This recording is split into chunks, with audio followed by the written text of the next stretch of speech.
Hello, everybody, and welcome back to Odin's Movie Blog. I am the critic who is a cynic. Hope you're doing well. And today, Cinema Blend. Why a Star Wars slowdown is exactly what Disney needs. Yes, because exactly what Disney needs is just a slowdown. It doesn't matter if they keep making the same films. It doesn't matter if they keep making the same mistakes. It doesn't matter if they keep the same people in charge. All that Disney needs to create an entirely new atmosphere, to create an entirely new Star Wars culture, to reboot the Star Wars culture and the Star Wars fandom, is to slow down. Now, those of us with brains, those of us who understand what's actually going on, those of us who understand why Bob Iger had to come out and say and address the very real concerns that Star Wars is in a very serious state. It's so interesting how what's kind of been lost in all of this discussion ever since Bob Iger talked about how he was going to start to slow the process, that the Star Wars films were going to start coming out a little bit more slowly. They were going to take more time with it instead of trying to do the Marvel method where they were going to try and release it every 6 months, was that he admitted fault, that he admitted that Star Wars has reached a point where it is failing. Against Solo, $200 million loss to the box office. The fact that Bob Iger is coming out, the head of Disney is coming out and acknowledging that there is a failure, or at the very least that there is something wrong, that there's something going that was not expected, that was not planned for, tells us that he understands and made very clear and has pretty much affirmed everything that we've been saying, that the current state of Star Wars is not good. Let alone when you look to the Star Wars fandom, because when you look to the Star Wars fandom, the fact that you have such a large group of people, the fact that you have so many who are willing to stand up, who are willing to boycott a film, who are willing to stop seeing not even just Star Wars films, but also there are people out there who are now just putting Disney to the side, not seeing any Disney films. I'm not to that point yet. I'm still going to go see Marvel films. I'm still going to support those kinds of movies. I'm still going to support the Disney Pixar films because they're pretty good. I overall like them and I want to support that. But I didn't pay to go see Solo. I paid to see Deadpool 2 and decided to go see Solo instead, so that way I could at least talk about the movie. And a lot of people are starting to do that. And a lot of people have already said that they're either not going to see Episode 9, no matter what, or that they're going to do exactly what I did for Solo. Try and go, get a ticket to something else and then go see it instead. And as we've been saying this constantly, they would need to do something very, very big. They would need to do something ground-breaking, ground-shaking in order to bring a lot of people back who have been essentially disenfranchised by this franchise, because we have so many people in Hollywood who just sneer, who just ignore, who just attack the fan base, and it just doesn't work. It just, whenever you see any franchise that's going to go after its fans, that's going to, or at least allow people representing them to go after the fan base, it's never good. Because fans can speak very, very loudly, because guess what? You don't have your franchise. You don't have your movies. You don't have your toys. You don't have any of this stuff without fans, without people who are willing to pay for it. And you're losing a lot of people. And not only that, you're losing some of the most hardcore fans that you have. And keep in mind, it's the hardcore fans that usually make up the majority of sales. I forgot who is the one that said it, but it was broken down that 20% of a hardcore audience usually results in around 80% of the entire gross as far as movies and merchandising. And that makes sense to me. Again, the 20% of hardcore fans, the people who love it, who want everything to do with it, who want to collect, who want to go see a movie multiple times, all this stuff, it makes sense then that they would spend more than the average person. It makes a lot of sense. So to try and say that the slowdown is exactly what Star Wars needs, or this is exactly what Disney needs, even though Bob Iger has already gone out the gate saying that they've made mistakes, even though obviously he's ignoring the actual mistakes that were made. Not that they rushed these films, but rather that they allowed someone like Kathleen Kennedy, someone like Rian Johnson, someone like like the situation that led to Solo, and someone like John Kasdan to come out and talk about pansexuality in Star Wars films. And it's because of all of these things. It's not just people are going to oversimplify and say, oh, it's just because pansexuality. No, that was part of it. That definitely kept some families home, but it was all of these things together. It wasn't, oh, too many Star Wars films, because the same argument should be able to be made for Marvel. Marvel makes a film every 6 months, and yet those films are successful. And why is that the case? Because they're good movies, because they allow you to escape. They don't put political nonsense into their stories. They don't put identity politics into the stories. We don't see any of that. It hasn't really been until Captain Marvel that any real strong sense of identity politics has even been a part of any of these films as far as Marvel is concerned. Some people, I myself would say that there's some parts in Black Panther, but for the most part, Black Panther stays away from that and tells a very good story with a very good, not just a good villain, but also a good hero as well. Here we see something different. Here we see a film franchise that is floundering. And it's not because they're making too many. It's because the people that are in charge don't know what the hell to do with it. the fact that you have Kathleen Kennedy, who's going to bring on J.J. Abrams for the first film, bring on a different director for the second film, and then was planning on bringing a third director for the third film, and not have any of them make sense or connect in a very realistic way, have that middle film that was made by Rian Johnson essentially ignore and do away with and just crap all over the ideas that were set up in the first one in episode 7, is just mind-boggling. I mean, I don't understand. If I was the one looking at the script, I would say, okay, you're doing away with a lot of things that were set up in the first film, and you're doing too much. You are subverting too many expectations. That's anyone with a solid mind for what fans would want, for what would make a lot of money, because some people say, oh, it still made $1.3 billion. Yeah, that's $700 million less than The Force Awakens, and also, if you want to go down the line, guess what? Solo lost $200 million, and you can't say, oh, it's because it came out in May, and Star Wars fatigue, and blah, blah, blah, blah. No, I'm sorry. That only takes you so far. Even saying, oh, it wasn't well made, or oh, the story could have been better, or oh, the actors, etc. You could still try to make that argument, but it just doesn't add up. You don't lose $200 million at the box office because of that.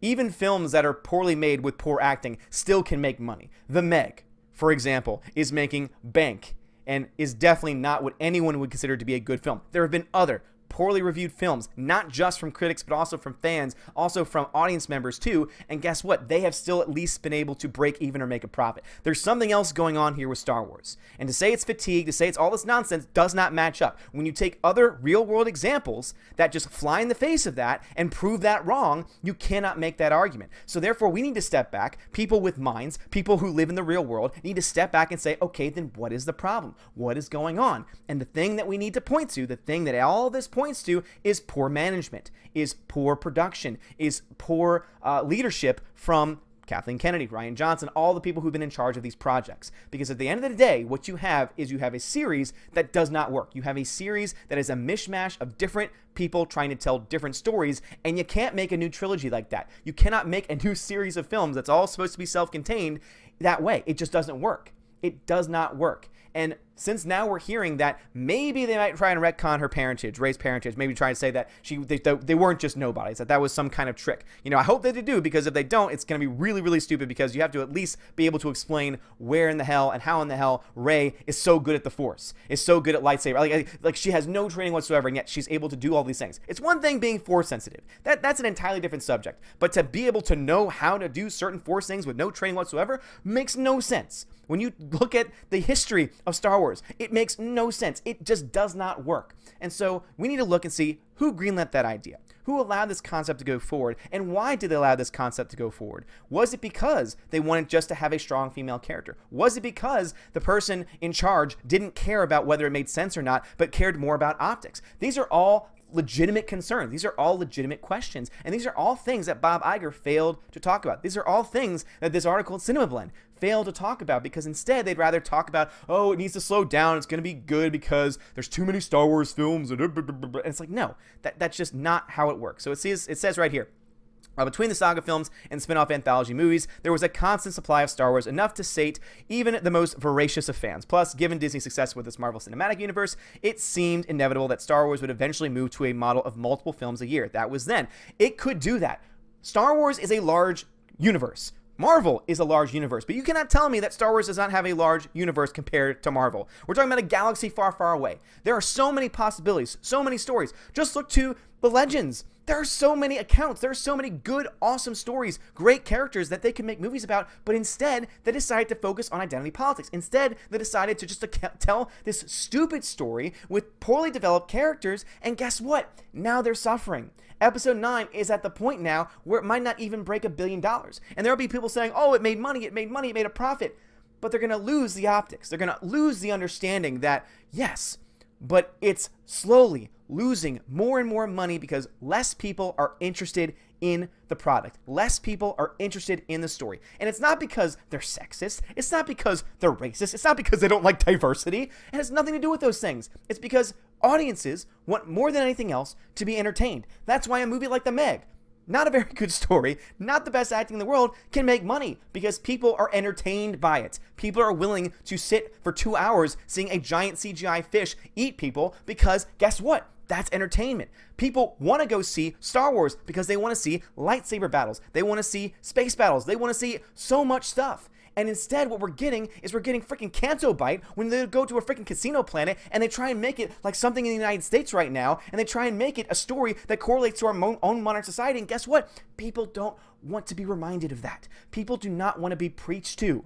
This is why award shows are failing. This is why the Emmys ratings dropped 10% from last year. This is the reason why the Oscars are continuing to plummet, because they think, oh, we just get the newest people, and if we nominate Black Panther, that'll raise our ratings. No. It's because no one wants to be preached to. People go to the movies to escape. People watch these shows to escape. People want to go see Star Wars because it's going to allow them to escape, because this is a long, long time ago in a galaxy far, far away.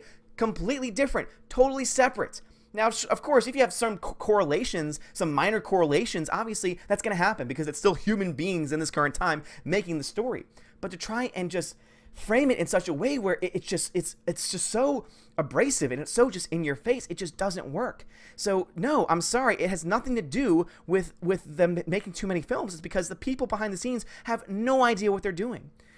Continues, says, now Star Wars is pumping the brakes and dropping out of hyperspace with a lurch in the wake of Solo Star Wars story. Bob Iger recently admitted that it was his mistake to push too many Star Wars films too fast and that we can expect some slowdown from the franchise. And again, Bob Iger, it might be your mistake. It might be your fault. You may have been the one who greenlit everything. But there's blame to go around, because you cannot tell me that Kathleen Kennedy, who's currently the head of Lucasfilm, had no hand in any of this. Had no hand in any of this whatsoever. Look to Solo. She was the one that made the decision to fire Lord and Miller. She's the one that made the decision saying, oh, we yeah, absolutely, you can reshoot most of the film and balloon our budget. She was the one that made those decisions. So no, she's made mistakes too. And so let's be honest. Let's at least be fair and honest. You can take some blame. Other people, many people can take the blame for everything that's going on right now, but you cannot shield, you cannot protect Kathleen Kennedy. You cannot say that she is without blame. She's the head of that company. She is the head of Lucasfilm. She obviously has power. She obviously has the ability to make decisions. So you cannot tell me that she has nothing to do with the fact that Star Wars is going into the tank. That doesn't make any sense. From a logical perspective, that makes no sense whatsoever. It has nothing to do with the volume of films. Now, this move could be seen as a premature or an overreaction to Solo's performance. $200 million loss? No. Saying, hey, we need to regroup, that is a logical response. If your film loses that much money at the box office, I mean, it very well might. I know there's some people out there who say that it could make up money over time from Netflix, from it being on Netflix at one point, and what it might cost to put it there. Other streaming services, other streaming revenues. There's a lot of other revenues where it can get money, but it's going to be very, very hard, and it's going to take time to make up $200 million. And people just have to keep that in mind. But this overreaction, no, it's not an overreaction. It's not an overreaction, but it's the wrong reaction. So they're reacting in the correct way because there is a problem. There is apparently, and Bob Iger's made this clear, there is a problem with Star Wars, but he got it wrong. He is admitting the wrong thing. Whether he's doing that knowingly or whether he is, maybe he is just honestly thinking that this was what the case is. Maybe he thinks that it's because of the volume of films, because he's been reading articles from Scott Mendelson and all these other people saying, oh, it's just Star Wars fatigue. Star Wars fatigue. Oh, yeah, you're right. Star Wars fatigue. It's not. It's not. I would go see a Star Wars film if it was good. If you would put it in capable hands, if you would put it and protect it from this identity politics narrative that they've been trying to shove into these films, guess what? I would go see that. And guess what? Hundreds of thousands of people would also go to see that as well. And then the article goes on and said there will still be plenty of Star Wars on TV. So it talks about how they're going to limit the amount of Star Wars, and yet they're pumping out a lot of Star Wars, especially on TV, because obviously we've got the new Star Wars Resistance coming out. We also have a new Star Wars Clone Wars series coming out. We have a couple of TV shows that are going to be coming on the streaming service, and that's within the next year or so. So they keep saying we're going to pump the brakes on the theatrical releases, but guess what? If you don't fix Star Wars in its entirety, it doesn't matter how long you wait. You could wait another 5 years, but if everything stays the same, guess what? It's not going to make money, or it's not nearly going to make as much money as it once was able to, because you have to be able to fix Star Wars. So they may be taking a break from film, but don't be wrong. Don't lose sight of the fact they are still producing Star Wars content. And that Star Wars content is going to be looked at very carefully, because it's through that content we'll see, okay, this is the direction they're going. This is the direction they're coming from. This is where it might go into the future. Because if they don't fix it, if they don't actually fix Star Wars where the problems actually exist within Star Wars, and it's not too many films, it's not too much, it's not too much too fast, it's too little content, it's no content, it's poor content. maximum volume. That's the problem. If the content was great, it wouldn't matter how much you put it out. That's why if they made a good Marvel film, they could put one out once a month. Look at any HBO show. Look at any episodic series that's usually over an hour long. Guess what? They give you 10 to 13 episodes of over an hour's worth of content, and then they give you an hour every single week. That's over 10 hours of content. So you cannot tell me that people would not be wanting to see that. You cannot tell me that people would not be wanting to support that. If the content is there, if the quality is there, people will show up. So Bob Iger, Kathleen Kennedy, I don't know if any of y'all listening, you probably aren't. I'm a very small channel, but that's okay. Pay attention. Because if you don't, if you think everything's going to be fine because we're going to slow down the films. We're going to slow down the films. That's all we need to do. We need to slow down the films. Everything will be fine. We're just going to slow it down.